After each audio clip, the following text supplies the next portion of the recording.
If you're armed and at the Glenmont Metro, please shoot me. Make it a headshot. Shoot me in the temple, aiming slightly downwards. I need the bullet to travel the shortest possible distance through my brain before it hits my hippocampus. If I'm lucky, the sensation of the gunshot ripping through my skull will only last a few decades. As awful as this sounds, you'll be doing me an enormous favor. Death by a headshot as soon as possible is vastly better than the alternative. My ordeal started over 10,000 years ago at 10:15 this morning. I earn extra money by participating in drug trials. I'm a so-called healthy subject who takes experimental drugs to help assess side effects. Once it was a kidney drug. A few times it's been something for blood pressure or cholesterol. This morning they told me the drug I took was a psychoactive substance intended to accelerate brain function. None of the drugs I had tested so far have ever done anything for me in the recreational sense. In other words, none of the drugs I've tested have given me a killer buzz or mellowed me out or anything. Maybe I've always ended up the placebo group, but nothing I've tested had affected me at all. Today's drug was different. This shit worked. They gave me a pill at 10:15 and told me to hang out in the waiting room until they called me back for some tests. Only about 30 minutes, the research assistant told me. I flopped onto the waiting room couch and read a few articles from a copy of Psychology Today that was sitting on the coffee table. They hadn't called me back when I finished the Psychology Today, so I picked up a US News and read it cover to cover. Then I read an old Scientific American. What was taking them so damn long? I sluggishly turned my head to look at the wall clock. It was only 10:23 a.m. I had read all 3 magazines in 8 minutes. I remember thinking this was going to be a long day. I was right. The waiting room had a little bookshelf with some used hardcovers on it. When I stood up to walk to the bookshelf, it felt like my legs barely worked. It's not that they were weak. They were just slow. It took a full minute just to stand up off the couch, and another minute to take 2 steps to the bookcase. I scanned the old books on the shelf and picked out a copy of Moby Dick. My arms had the same problems as my legs. Just reaching 1 foot in front of me to grab the book took a long time. I actually got bored just waiting for my hand to reach the spine of the book. I slogged back to the couch and collapsed onto it in a slow-motion fall that reminded me of the low-gravity hops of astronauts on the moon. I opened Moby Dick slowly and began reading. I started with "Call Me Ishmael" and got as far as Ahab throwing his pipe into the sea, which was all the way to friggin' chapter 30, before they called me back. "How are you feeling?" the research assistant asked me. "I feel slow," I said. "Actually, it's the other way around. Everything seems slow because you're so fast. But my legs, my arms, they're moving in slow motion. Your body seems like it's moving slowly because your brain is fast. Your brain is running 10 or 20 times faster than normal. You are thinking and perceiving reality at an accelerated pace. But your body is still constrained by the laws of biomechanics. Frankly, you're moving much faster than a normal person." She pantomimed a jogging motion. "But your brain is running so much faster right now that even your fast walk seems very slow to you." I thought about my slow motion flop onto the waiting room couch. Even if my muscles had slowed down, my body would still react to gravity the same way. But in the waiting room, I even fell in slow motion. Slow muscles couldn't explain why gravity seemed weaker. My brain was going at warp 10. That's how I managed to read 3 magazines and the first 30 chapters of Moby Dick in 15 minutes. They ran a series of tests on me. The physical tests were fun. They made me juggle 3 balls, then 4, then 6. I had no problem keeping 6 balls in the air because they seemed to be moving so slowly. It was boring, frankly, waiting for each ball to move through its arc so I could catch it with my slow motion hands and toss it back into the air. They threw Cheerios in the air and I caught them with chopsticks. They dropped a handful of coins and I counted the total value before they hit the ground. The cognitive tests were less fun, but very illuminating. Finish a 50-word word search, 3 seconds. Solve an intricate maze drawn onto a poster-sized paper, 2 seconds. View a slideshow projected at 10 images per second and answer detailed questions about what I saw, 95% correct. They told me I measured over 250 on the Knopf scale. Apparently, that's deep into the superhuman range of thinking speeds. Then, they sent me home. It'll wear off in a few hours, they said, which will seem like days to you. Try to use the residual effects to get some work done. Catch up on work emails while you're still in high-speed mode. The ride home was horrible. It was only 3 metro stops, and in real-world time, it only took about 35 minutes. But in my drug-accelerated hyper time, it felt like days. Days. Just walking out of the medical research suite to the elevator seemed like it took an hour. I sprinted out of the office, willing my legs to push me faster. But the laws of biomechanics held me prisoner. As accelerated as my brain was, I couldn't do anything to make my legs work faster. The huge disconnect between my body and mind made it extremely difficult to judge how and when to slow down, turn, or rotate my body. I had basically turned into giant, slow-motion spaz. I misjudged my speed and rammed into the wall by the elevator button at a pretty good speed. Even though I could see the wall coming at me, I couldn't make my finger, outstretched to hit the elevator button, move away fast enough, and I jammed it against the wall. Hard. The pain was intense. If my brain had been running at regular speed, it probably only would have hurt for 30 seconds or so. But in my accelerated state, the intense pain seemed to last for half an hour, 45 minutes maybe. The elevator ride was horrible. It felt like I spent 4 or 5 hours just descending 7 floors, with nothing to look at but the interior of the elevator car. I sprinted to the metro station. I have to admit, this part was almost fun, even though my body moved at what seemed to me super slow speed.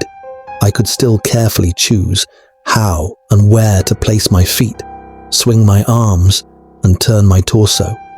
It only took a block or 2 to getting used to having a brain that ran 24 times faster than my body. Then I basically sprint danced the rest of the way, twisting and juking between people on the sidewalk and dodging moving cars with inches, aka minutes, of clearance. I spent an hour, in my time frame, descending into the subway and running to the platform. Endless tedium waiting the 6 minutes for the Red Line train to arrive. Although there was more to look at on the metro platform than inside the elevator, it was still intensely boring. I should have stolen that copy of Moby Dick. The Red Line train roared into the station in slow motion. The normally high-pitched squeal of its brakes was frequency shifted by my high-speed mind to a long, low tone, like a monotone tuba solo. It wasn't just the squealing subway train that was 3 octaves lower than normal. All sound was slowed to the point of near inaudibility. Voices were gone, shifted below the threshold frequency of my hearing. I did manage to hear a screaming baby on my subway car. Her shrieks slowed to sound like whale songs. Sharp sounds like a car horns and trucks bouncing over potholes were low muddied roars like distant thunder.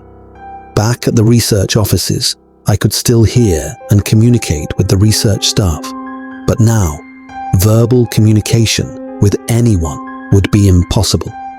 The effects of the drug were still intensifying.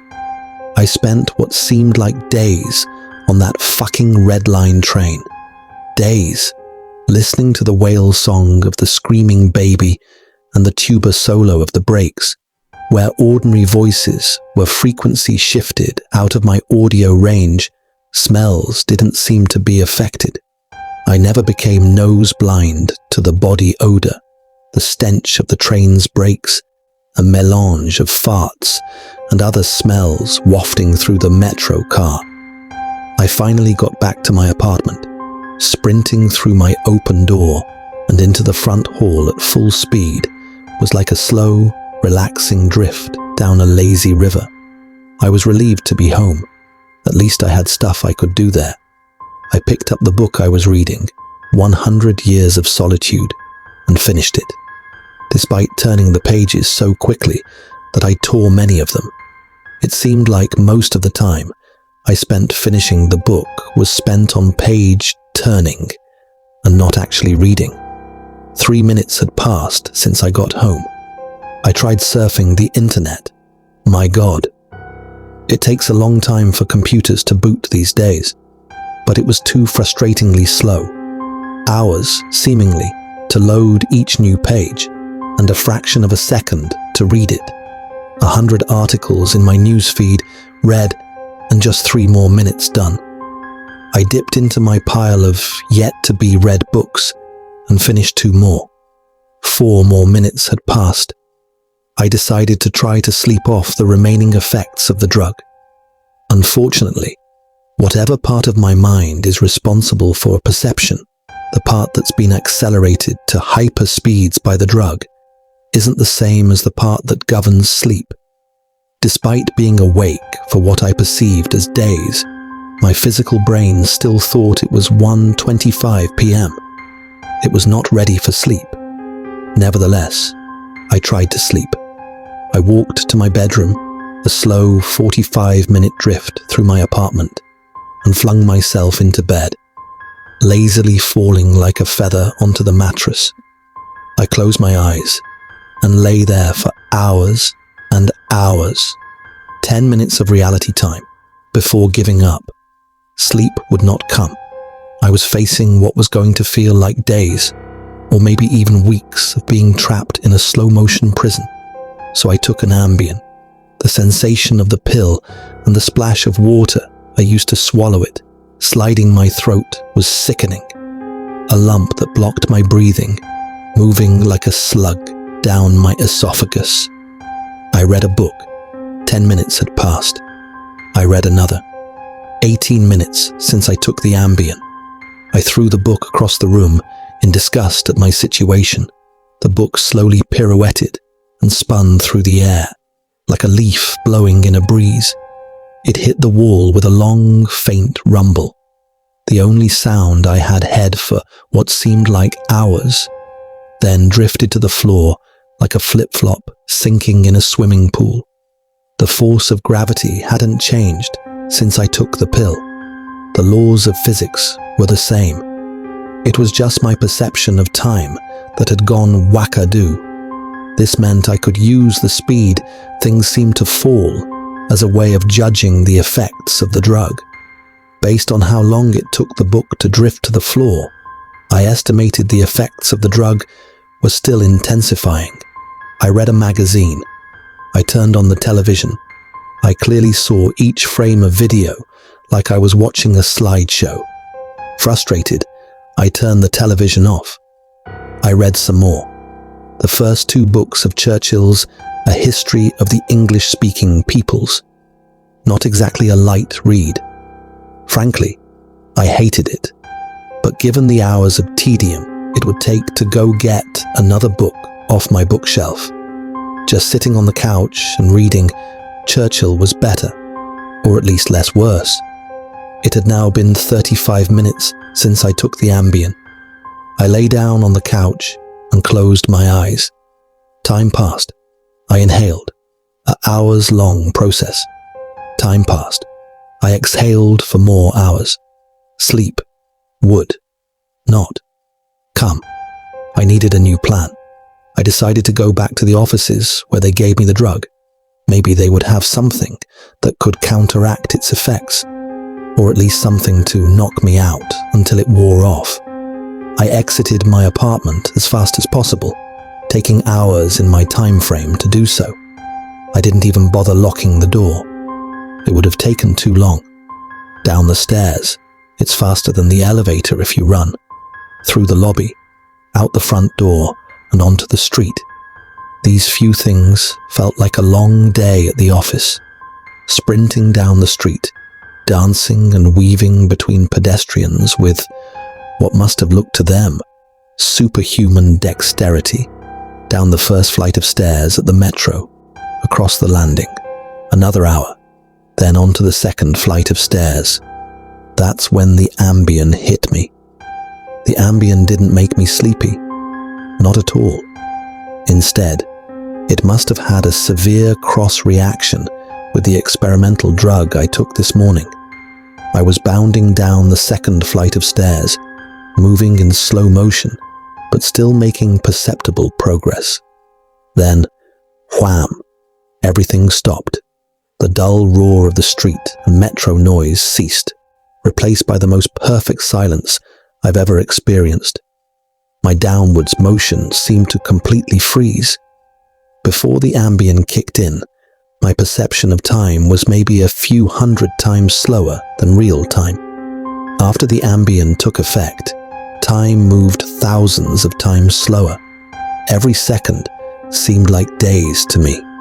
Even just moving my eyes to focus on a new point was like an impossibly slow scroll across my visual field. Over the course of the afternoon, I learned how to walk, run, and jump when my mind ran hundreds of times faster than my body, but with another 4 or 5 orders of magnitude of slowdown caused by the Ambien, body control was almost impossible. I fell on the stairs. Even though I was all but frozen in mid-step, controlling my muscles was impossible. I commanded my foot forwards for hours, then backwards for hours more when it seemed like I would miss the next step. Hours attempting to adjust the angle of my ankle, then readjusting when it felt wrong. Despite these efforts, I rolled my ankle on the next step. The pain wasn't at all mitigated by the slowness. Hours of increasing strain on my bent ankle. The nerve signals that send pain into the brain must work differently than the nerves in my ear. Sonic energy was spread out over time, diluted until it was imperceptible. Pain flowed into my brain, undiluted by the change in my perception of time. Hours and hours of increasing weight on my turned ankle turned into hours of increasing pain upon increasing pain. I pitched forwards, my high-speed mind completely unable to control my low-speed body. I drifted downwards for days, managing to rotate my torso enough to keep my head from impacting the ground first. I eventually landed on my right shoulder. At first, the impact wasn't even noticeable. Then I felt a slight pressure in my shoulder as it came in contact with the ground. The pressure grew, bringing increasing pain for hour upon hour. My shoulder finally gave out, popping out of its socket with an endless, sickening tug. I came to a stop days later, crumpled onto the ground, staring at the ceiling, the pain in my shoulder still screaming with the intensity of a fresh, violent injury. I had plenty of time to think during that fall. If every second seemed like days to me, then each minute of real-world time would be like years. Even if the drug cleared out of my system in the next 2 or 3 hours, this nightmare would seem to last centuries. By the time I hit the ground, I had a plan. I would somehow get to the platform and throw myself in front of a train. I twisted onto my hands and knees, days of my dislocated shoulder crying for relief. I misjudged my rotation and rolled onto my back. I tried again, collapsing onto my face as I tried to figure out how to control a body that moved slower than grass grew. Weeks of effort were finally rewarded with success. I stabilized on my hands and knees. If just getting on all fours was this difficult, I figured that walking or running was completely out of the question. So I crawled. I crawled through the metro tunnel. The dumb looks on the faces in the crowd lingered on me for weeks. I crawled under the turnstile and onto the escalator. The escalator spilled the rush hour crowd onto the platform at the same speed a glacier spills ice into the sea. I looked out over the crowded platform during my interminable downward ride. The train status sign said the next train wouldn't arrive for 20 minutes. 20 minutes was like a year to me. I'd have to spend a year on the metro platform, waiting to die.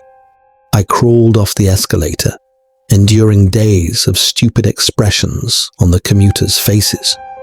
I crawled a few feet to a concrete bench and curled up next to it, trying to find a position to lessen the pain in my shoulder. Then my problem with time got worse, impossibly worse. The massive slowdown on the stairs was just the beginning of the interaction between the experimental drug and the Ambien. It fully hit me while I was curled up by the bench. I blinked. Years of darkness followed. Sound was already gone, and with my blink, sight was gone as well. All that existed was the pain from my fall. My hyper-accelerated mind wasted no time compensating for the lack of sensory input. Voices spoke to me. They sung to me in languages that never existed. Patterns and faces and colors came and went in my mind's eye. I recalled my whole life and imagined living another. I forgot English. I settled into a profound despair. I spoke to God. I became God. I imagined a new universe and brought it to life with my thoughts. Then I did it all again and again. My eyes opened with geologic slowness. A faint glow. Weeks. A slit of light. Weeks. A narrow view of the metro platform. Ankles of the commuters near me and an advertisement on the opposite wall. I extracted my phone from my pocket. A project that spanned decades. How can I even explain the boredom? The pain in my shoulder is nothing compared to the boredom. Every thought I can think, I have thought hundreds of times already. The view of ankles and advertisements never changes. Never. The boredom is so intense, it's tangible, like a solid object of metal and stone wedged into my skull. Inescapable. What are my options? If I crawl and fall onto the tracks without an oncoming train to crush me, I won't die. I'll experience even more pain from the 4-foot fall, but I'll most likely be rescued by some do-gooder on the platform and unable to act when the train finally does arrive. My suffering in that scenario will be endless, so I wait for the train, so I can throw myself under it. When it finally hits me, I will experience the pain of being ripped to pieces for centuries until finally the light of life leaves my brain and my experience ends. I've lived hundreds of lifespans at the foot of this bench. I am far older, in spirit, than any human who has ever lived. Most of my life experience has been a snapshot of pain huddled on the floor of a subway platform, with an unchanging view of ankles, and this post is my plan B, my Hail Mary, my long shot.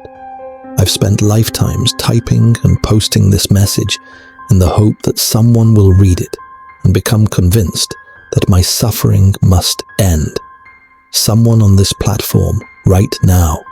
Someone who will find the man curled under the bench, the man who crawled down the escalator, and kill him as swiftly as possible. A bullet to the temple. If you're armed and at the Glenmont Metro, please shoot me.